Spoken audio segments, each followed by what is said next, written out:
नमस्कार मित्रांनो, जळायला काही नसले की पेटलेली काडीसुद्धा आपोआप विझते. मित्रांनो, खर्च झालेल्याचं दुःख नसतं आपल्याला.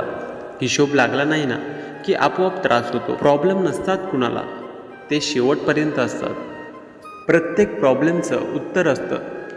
ते सोडवायला वेळ हवा असतो, तर कधी पैसा हवा असतो, तर कधी माणसं. ह्या तिन्ही गोष्टी पलीकडला प्रॉब्लेम अस्तित्वातच नसतो. शस्त्रक्रिया होण्यापूर्वी रोगी घाबरलेला असतो. बरा झाले की शिवलेली जखम तोच कौतुकाने दुसऱ्यांना दाखवत असतो. माणूस अपयशाला कधीच भीत नाही. अपयशाचं खापर फोडायला काहीच मिळालं नाही तर याची त्याला भीती वाटते. बोलायला कोणीच नसलेलं यापेक्षा आपण बोललेलं समोरच्यापर्यंत न पोहोचणे ही शोकांतिका जास्त भयानक असते. मित्रांनो, खरं तर सगळे कागद सारखेच. त्याला अहंकार चिपकला की त्याचं सर्टिफिकेट होतं. रातकिडा कर्कश ओरडतो, यात काही वादच नाही. त्याचा त्रास होतो, पण त्यापेक्षाही जास्त त्रास तो कुठे बसून ओरडतो हे सापडत नाही याचा होतो. मित्रांनो, आपलाही कोणाला कंटाळा येऊ शकतो. ही जाणीव फार भयप्रद आहे. कोणत्याही सुखाच्या क्षणी आपण होशमध्ये असणं यातच त्या क्षणाची अप्रूवाई आहे. रातराणीचा सुगंध पलंगावर लोळता लोळता उपभोगू शकतो, परंतु तुळस वृंदावनातच राहते. तिच्यापुढे आपल्याला उभं राहावंच लागतं. ज्याच्या असण्याला अर्थ असतो त्याच्याच नसण्याची पोकळी जाणवते.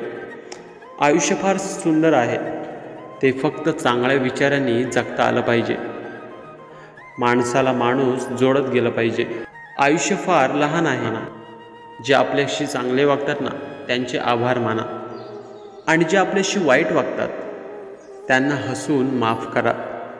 जीवनात अडचणी येणे हे पार्ट ऑफ द लाईफ आहे, आणि त्यातून हसत बाहेर पडणे म्हणजेच आर्ट ऑफ द लाईफ आहे. यशस्वी आयुष्यापेक्षा समाधानी आयुष्य केव्हाही चांगलं, कारण यशाची व्याख्या लोक ठरवतात आणि समाधानाची व्याख्या आपण स्वतः सिद्ध करतो.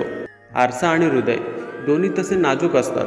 फरक एवढाच, आरशात सगळे दिसतात आणि हृदयात फक्त आपली माणसेच दिसतात. मित्रांनो, एका फुग्यावर लिहिलेलं एक सुंदर वाक्य ऐकवतो.